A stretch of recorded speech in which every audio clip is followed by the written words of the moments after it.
Well, good morning.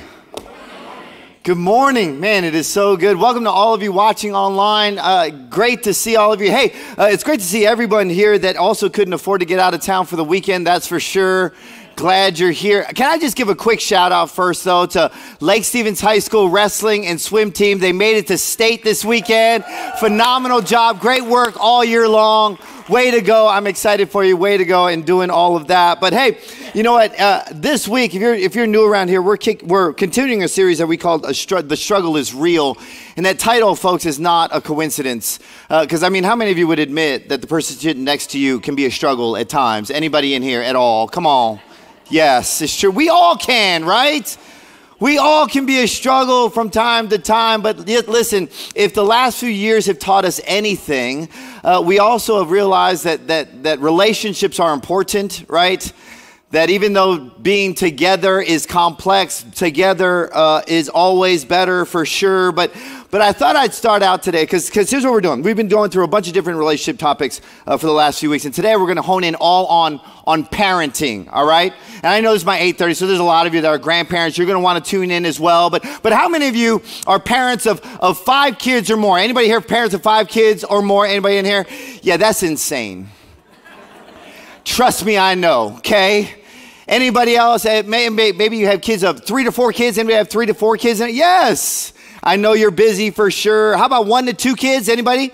Yeah. You didn't need a minivan. You're smart. It's good. Anybody in here have no kids at all? No kids at all. Ladies and gentlemen, this is called wisdom. That is wisdom in the house for sure. But hey, I did find this out, though, that all you parents out there, insanity, I found this out. Insanity is hereditary. It is. You can catch it from your kids. I'm going to just let you know that. The only people that don't know that don't have any yet for sure. But here's what I've told you this before. But the longer that because I'm not coming to you as an expert, okay? But the longer that I've been a parent, I think the more I've just realized the less I know. Right, like I've certainly grown over the years in knowledge and whatnot, but there just seems to be more and more and more that I need to grow in as well, especially now that the majority of my kids are all teenagers, right? Where I just yearn. Listen, I yearn sometimes from when my kids were young, you know, and they were sweet and they were cute and they didn't have hair on their face and whatnot.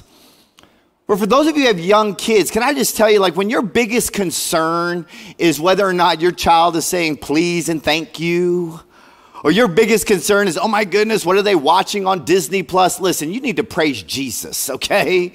Because that's an awesome time of life. But see, partially, I think parenting can be so challenging and so difficult. It was maybe you're like me, but when I didn't have kids and I used to give advice on having better kids. Anybody else ever do that before? Anybody else have anyone that ever gave them advice that didn't have kids? Is it ever okay for someone without kids to give advice to people about having kids? Is it ever okay? No. If you're doing that in here, here's your first fill-in. Stop it. Seriously. Because it's never okay, but that's what I did. I used to do that. But here's why it's hard. Because before I had kids, here's what I thought. I thought that they were a blank slate, right? I thought they were kind of like a computer, that they were programmable, that you could just tell them what to do and kind of build them how you wanted. But that's not true. That actually our children are much more like puzzles, right? Puzzles that we need to kind of figure out. They need to be put together, by the way, without a picture to look at, right? Where there's personality, there's character traits, there's talents and temperaments, and there's mood swings and more mood swings and more mood swings. And yet, here's what else I know. Here's what I know. Every single one of us, we love our children with everything we've got. Right?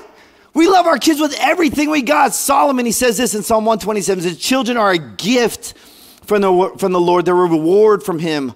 How happy is the man whose quiver is full of them. How many of you view your kids as gifts? Anybody in here? Come on. Yeah, I do too. But again, if I'm being honest, sometimes I want to re-gift them. I do. Partially, here's why. We're going to jump in today. There's a lot of things that we're going to cover within 30 minutes, okay? So pull your outline out of your program if you want to take notes. If you're online, just go ahead and press the button. But here's your first fill-in is that parents, you know what? Here's the reality. The thing we need to realize is that kids are the biggest responsibility that I'm least equipped for. Kids are the biggest responsibility that we are least equipped for. I mean, none of us have a degree to do this. Right, we didn't ever have to have a license to have kids. And yet, even though that's the case, that we're responsible for their well-being, we're responsible for their outcome. Now, that doesn't mean that they don't own their own part. but we've also been charged with stewarding their lives well. In fact, here's just another truth for you is that at some level, our children are a reflection of our parenting. And I don't mean to sound harsh, but it's true. And see, the fact of the matter is this, is that the environment that our kids are being raised in right now and they're growing up is very, very different from what we grew up in. Like our kids are literally in a pressure cooker. I'll give you a couple stats, okay? I'll give you a couple stats. And I'm talking about Gen Z right now. It'll be on the screen behind me. But Gen Z is actually from 1995 to 2015. They're approximately 7 to 27 years old. But here's a recent number that came out, okay? 1 in 4 in the last few years, in this age range, 1 in 4 in the last few years thought about suicide. 1 in 4. Folks, that's a CDC number. It's a real number there. 2 out of 3 Gen Zers expected to leave the church, and most say for good. Where they're actually, it said Stetzer, he did a survey, and he said that they're actually stated that they're 2 times more inclined to become atheists. And see, honestly, it's the reason why I wanted to make this series, this whole series, to be intensely practical, but also intensely biblical, because I truly believe that the only way forward is incorporating a lot more Jesus into our household. Now, notice I didn't say a lot more Bible stories about families, right? Because if you've ever read this thing, you know that it's very hard-pressed to find Bible stories on good families in here. Anybody with me? Yeah. Like the very first family, right, full of sin and murder. That's the first family. You had another family I talked about 2 weeks ago. Remember Laban? I talked about him, where he decided that he was going to trick his future son-in-law into marrying the older daughter first, because in terms of what the Bible said, her looks, right, they described her looks as having a great personality. And so he's like, I don't know if he's ever going to get married. So that's what they did, right? But remember Isaac and Rebekah? They were parents of Jacob and Esau. And if you remember that, I mean, they all had favorites, right? And nobody in here has favorites, I know. But I do know if you have multiple children, you've thought about it. You've looked at one of them and you thought, you know what? I love all of you, but I don't really like that one right now. I know. But the mom plotted against the husband with one of their kids. And then you had Noah. Y'all remember Noah? Yeah. Builds the ark and everything like that. But then afterwards, he had too much to drink. His son finds him drunk and naked in a tent. No one in here would ever say that that's good parenting. Heck, that's not even good camping etiquette. You know what I'm saying? I don't even camp. By the way, I didn't actually learn that until I got older, because that little flannel graph was not in my Sunday school class. It wasn't. But see, here's why I bring all that up. Because even though it's a struggle, right? Here's your encouragement. Parenting isn't about having that ideal family, but it's about having high ideals. And yet sometimes I do think that sometimes we can fall into this trap of maybe comparing ourselves to others, or even comparing ourselves to that ideal. Where folks, I'll tell you that sometimes we can get that backwards. And if you've gotten that backwards, I want to try to help release you of the weight of that. In fact, I gave up a long time ago on trying to be the perfect parent. I want to be a great parent. Yes, I never want to fail as a dad. I'll never lie to my kids, but I also have a confession, right? And I'll say it because my daughters aren't in the room right now, but I almost always skip pages when I read bedtime stories. Anybody else? Some of you are lying in the house of God. But see, I say that because because in all of my years in ministry, I've never seen the ideal parent. But 2, here's the deal. That there's a tension that we have to live in. That parents ultimately, here's the tension. We have no control, but we have tons of influence. Like if we do the relationship right, we'll still have no control, but we can have lots and lots of influence. In fact, I'll prove it to you. Over these last 8 or 9 years that my family has been in Lake Stevens, and we've loved it. One of the things I've been so proud of as a church is that we've been able to have a lot more inroads into our community, having inroads into our schools and whatnot. And by the way, can I say this just real quick? That we have a lot of teachers and administrators that call LifePoint Church their home, and they're doing a phenomenal job in a tough environment of instilling values and value into our kids. Can you help me to say thank you? Some of them are sitting in this room right now. They do a great job, and I'm so thankful for them. But one of the things that I've also been able to do is we've been able to connect with, like I said, these teachers and community leaders, but we've also been able to connect with the students. You know, I've been able to sit down with them, talk with them. Some of them I played basketball with. I never used to have to try against the JV team until now. Like at the JV, like halfway through the game, I'm sitting here like this. And you know why? Because they're jerks. That's why. Take advantage of the old guy. But I love them. But here's why I'm telling you this. That I've been able, like I said, I've been able to sit with some of them. And they've told me themes. And one of the themes that they've told me is this statement. They've said, I wish my parents knew. And I'd sit with them, I'd talk to them. Like, I wish my parents knew X. And it's one of the things that I went to our youth pastors last week and I said, hey guys, here's what I want you to do. I want you to ask our youth, all the way down, by the way, to 4th grade. Like, have them fill this out. I wish my parents knew. It's probably about, there was 150 of them that came in. I whittled them down to, say, 15 of them. I want you to see some of these right here. I wish my parents knew. Here's what they said. I wish my parents knew that sometimes I don't lie, even when they think I do. Or this one here, it says, I wish my parents knew what it feels like to have divorced parents. Keep going, just keep going. I wish my parents knew how much I care for them. How I'm truly sorry for everything I've done. That I hate disappointing them and that I try my best. That our children, they try with everything they've got. Said, I wish my parents knew that I need help with my anxiety and depression. Folks, this came up a ton when I started looking at these. That I'm way more than I was. They want us to know that they're trying. Keep going. That what they say can hurt. Our words matter. I wish my parents knew how stressful school is for me. I wish my parents knew how much I love them. I wish my parents knew that I'm trying my best. I wish my parents knew how much I enjoy church. I wish my parents knew how horrible am I. I agree. I wish my parents knew how much they matter in my life. I wish my parents knew that I just want to feel loved and understood. I wish my parents knew me, which was the last one. I wish my parents knew me. Here's what that told me. And I'm telling you, I had 150 of these things that I'm looking through. They're on my desk. I'm crying. It told me that they yearn for us. That they yearn for that attaboy or that attagirl. And we did all of this stuff anonymously, but they yearn for understanding. And they might not always say it, but they want to be led by you. That they want to be led and loved by their parents. And so how do we do that? How do we lead well? There's 4 ways that I wrote down, and we're going to have to go through these pretty quickly, but there's 4 ways. And here's what I'm going to tell you about these 4 ways, is that these 4 ways are things that I've seen over 20 years of ministry of interviewing and talking to great parents. That I've had the privilege of being able to work with and just listen, just ask the question. And these were 4 that were all about, that they all had these in common. There's more than this, but this is what they had in common. And so before we get to that, though, I want to try to give an overarching understanding here. I want you to write this down. Good parenting, here's what it starts with. It always starts with the end in mind. And here's what I mean by that. The question I want you to ask is what do I want my kids to look like in 10 to 20 years? Like, what do I want my kids to look like when they're 20 and 30 years old? My oldest son, he's 17, he's about to go to college. Like what do I want him to be when he's 30? My other sons, they're 14 and 16. How do I want their character to be? What do I want them to look like when they're 25?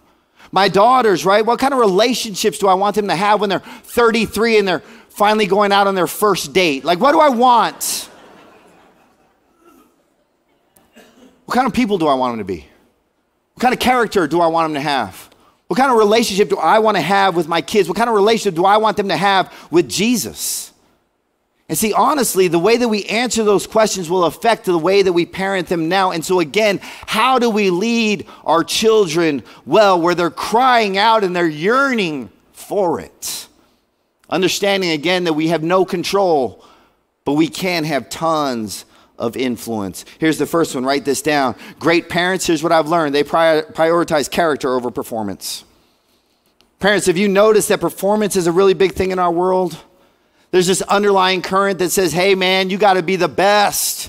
Be in that starting lineup. You have to, be the lead singer, get great grades. And see, all of that is true and it's great. And there's nothing wrong with excelling at all. That's not what I'm saying. Except when it's put above all else.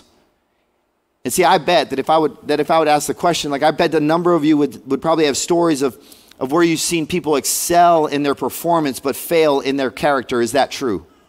Absolutely. See, again, the reason, though, this is important to us is over the years, I've talked to so many parents who have been incredibly focused on things that oftentimes have very little to do with what happens to them in adulthood. where of course we want them to perform, we want them to excel, we want them to have great experiences. I mean, don't get me wrong, school is important, grades are important, but folks, no one's ever asked me what my GPA was in 8th grade. Nobody, right? And yes, of course, if you're in here and you're in school, listen, stay in school, be cool, get good grades, or else you're going to end up like Pastor Doug. I don't know, whatever. But sometimes we can be so focused on what really doesn't have long-term lasting effects. Look at what Scripture says in Luke 9:25. It says, what do you benefit if you gain the whole world, but you yourself are lost or destroyed? That loss there is actually referring to being spiritually lost. We're saying, what do you profit? Like, what do we profit if our children are the starting quarterback, but they lose their character?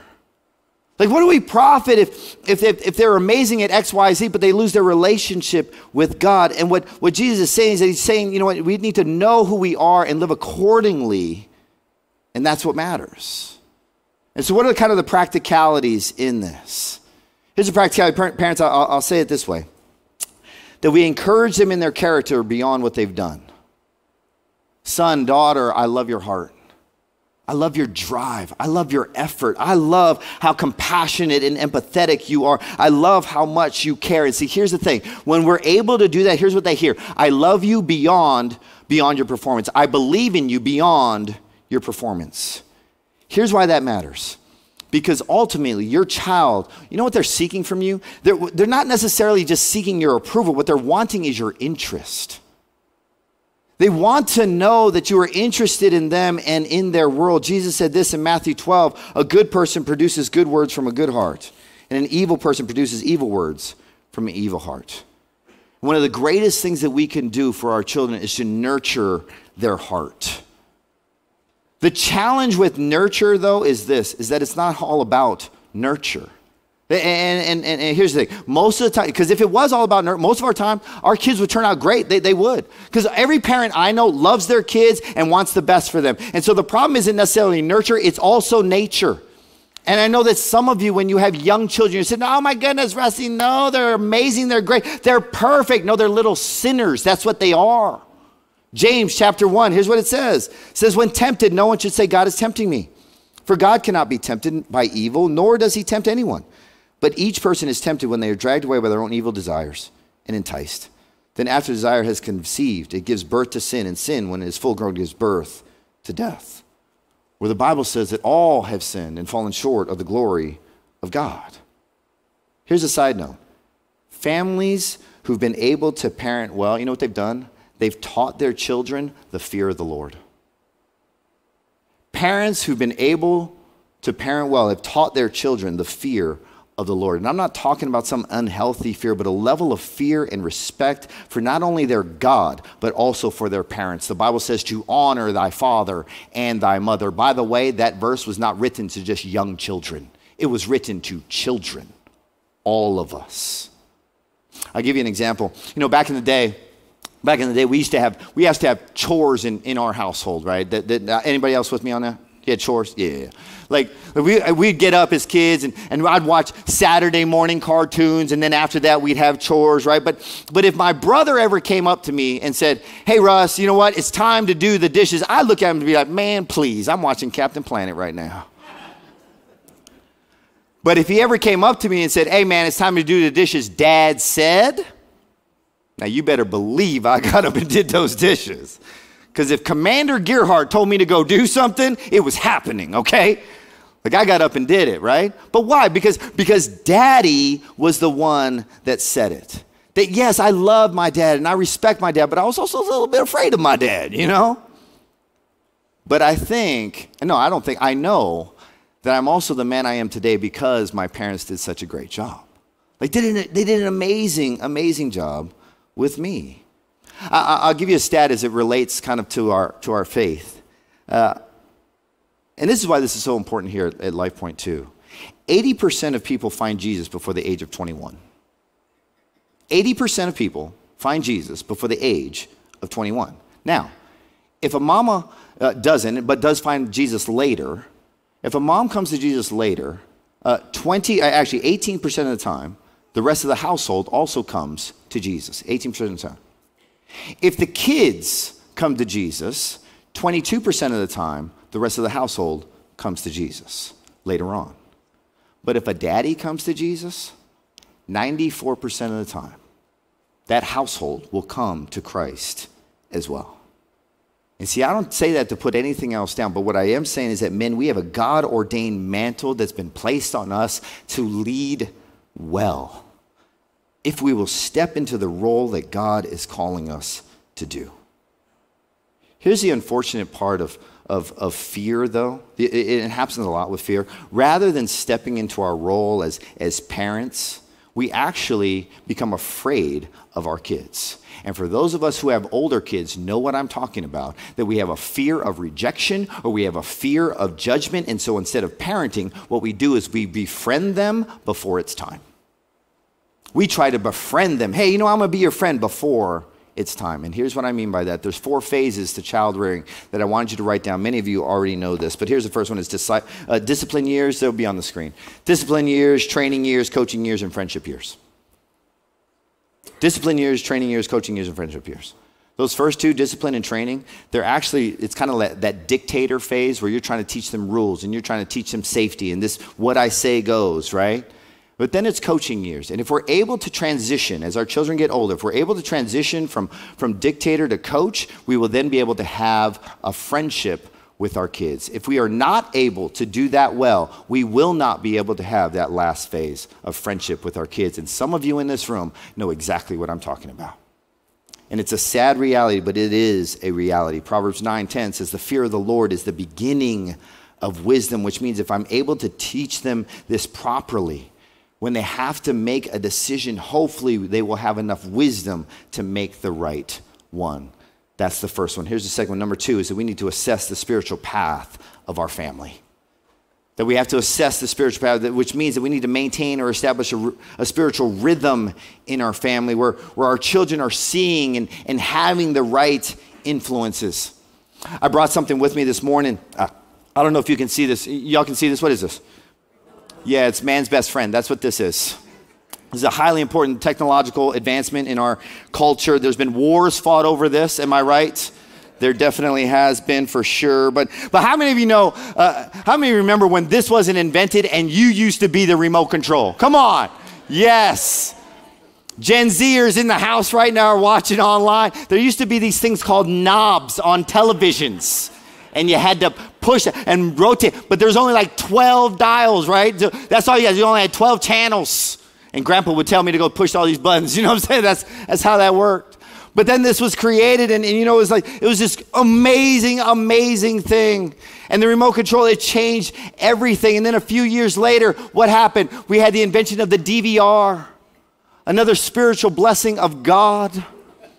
Because at that point, I could then take this and I could save the game. I could program channels, right? I could control the volume. I could skip commercials. I could block channels that were influencing my family that I didn't want influencing. Things like Lifetime or Hallmark or whatever. My point, though, is this. Is that parents, one of the most important things that we can do is to make sure our kids are really tuned into the right channels.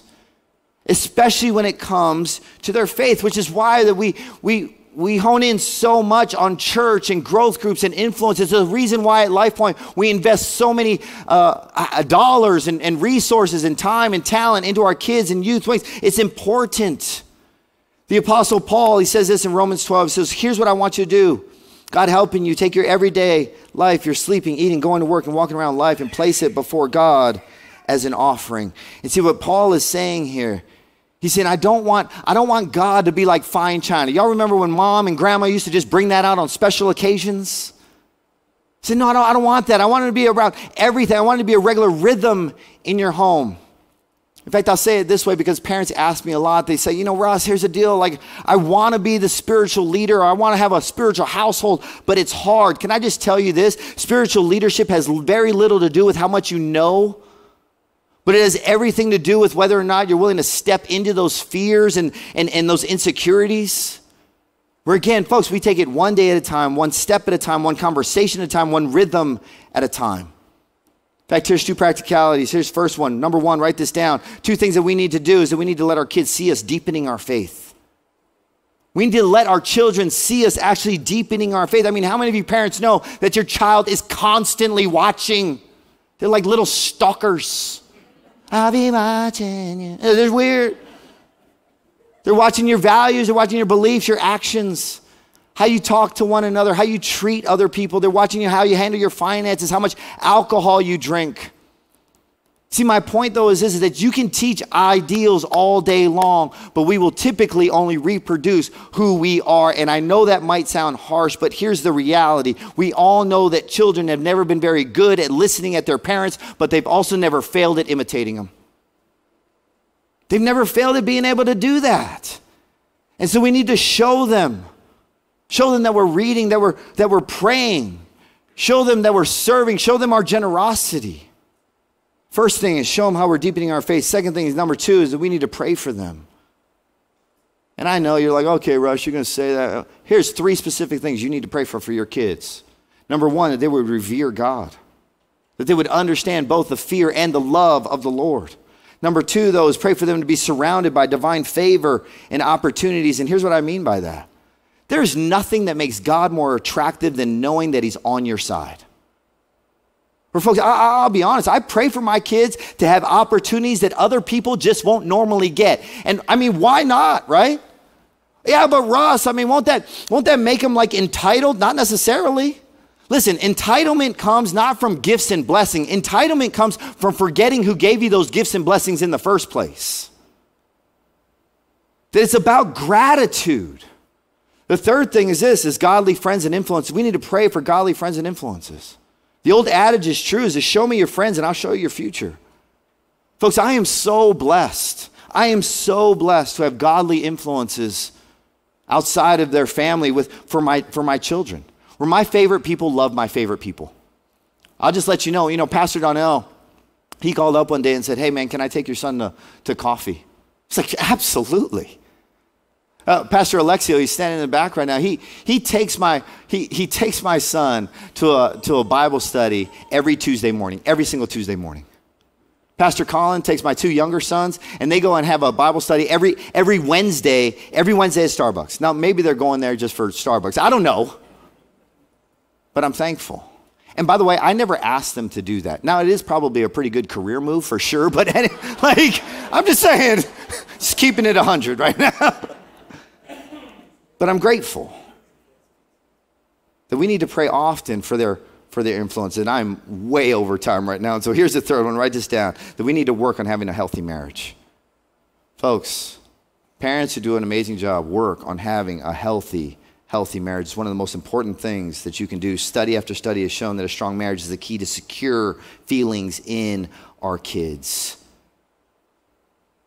And I can't ignore, and I know there's a number of you that maybe you're in blended marriages, right, or blended relationships right now, and blended families and all that, or maybe you're single parents right now. By the way, can I just say, and I've said it many times before, single parents, you are my heroes.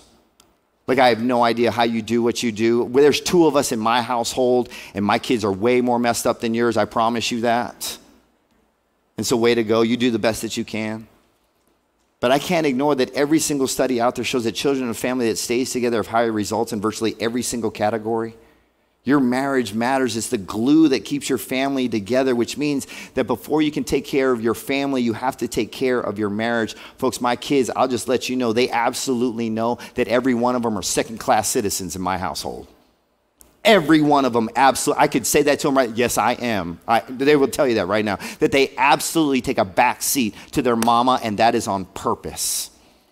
Well, I will purposely take time away from them to spend time with Brittany, because I know that if I'm investing in my marriage, I'm investing in them. Andy Stanley, he says this: never allow your kids to be at the center. You were already a family before you had kids. They are a welcome addition. Don't make them the main act. That we need to focus on our marriages. And here's the last thing, number 4. Good parents, you know what we do? We give grace. If you've been parents for any length of time, you know that your kids will fail under the pressures of life. You also know that we as parents will fail over and over and over under the pressures of life as well. But I think it's also the reason that we need to cling to the promise that God gives us. Ephesians 2:8, here's what he says. He said, God saved you by his grace when you believed. And you can't take credit for this. It is a gift from God. And see, this isn't God begrudgingly accepting you, but it's God loving you for who you are. Juan Ortiz, he's an author, he's a pastor for many, many years. He wrote a book called The Disciple. And in that, he talks about his son. It was back in the 90s. He talked about his son. Sold hundreds of thousands of copies. He said this when his son was growing up. He said, in elementary school, they got a call that his son had been rude to a teacher and was in trouble. And so they went to the school, got their son. They hugged him, loved him, and disciplined him and brought him home. When he was 12, the same son got into a fight at school. They got on the phone. They went up to the school, hugged him, loved him, disciplined him, brought him home. When he was 15, they got another call that he was skipping school. And again, they loved him, hugged him, disciplined him, and brought him home. When he was 18, he came home and he told them he was living a lifestyle of sex and partying. When they heard it, they were devastated. They hugged him, told him how much they loved him. 22, he came home and he said, Dad, I want to turn my life back to God. I'm ready to get rid of the stuff in my life, surrender to Jesus. Naturally, they're overjoyed. They hugged him, loved him. 25, he came home and he said, Mom, Dad, I have AIDS. True story. They put their arms around him, hugged him, loved him, and they brought him home. That last year of his life, he lived in their bedroom in a special bed that they had set up so they could take care of him. Ortiz said it was one of the most meaningful years in their entire life, where they hugged him and loved him all the way to the grave. Folks, I read that because that's what a parent does. That we don't have to approve of everything our child does. We can't control everything that our child does, but we teach them the best that we can, and we put our arms around them and we love them. Why? Because that's what Jesus does. That Jesus gives us grace, and he says, this is what I want you to do for your children.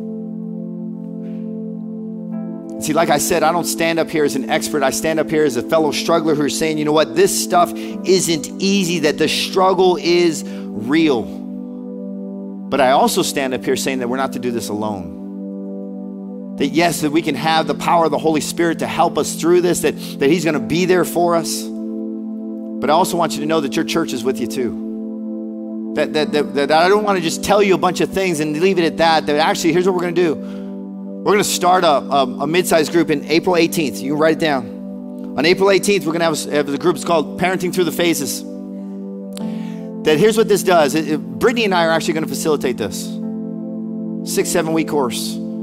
That there's going to be booklets for parents from all the way from preschool all the way to high school. And each different year and all that is going to have a different booklet. We're going to group people in their categories, and we're going to say, hey, you know what? I want you to come around these people right here, and we're probably going to have some leaders in there like that have been there, done that, right? Like the Jacksons sitting right up here in the front row, if you want to. We're just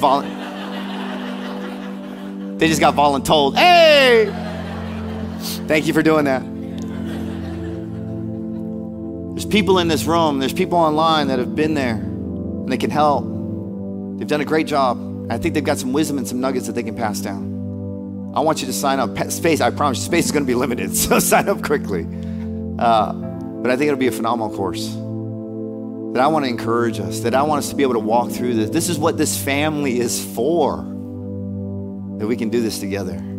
God has given us a great gift. And I think that there's a few things that maybe we can learn in stewarding that to the best of our ability. And so, Father God, we are thankful for the gifts that you give us. We are thankful for the grace that you give us. We are thankful for who you are. We are thankful that we don't have to do this alone. We are thankful that you made this thing called the church, that we can do life together, that we can get around other people that have been there, done that. And so, God, I just pray that we have the courage to walk this out. I pray, Lord, that we'd be able to put you first in our households, and in that see a life change that we've never seen before. Knowing, God, that you are the one that transforms and that you want to, but you do it with love and kindness and mercy and grace. And so, Father, we thank you this morning in Jesus' name.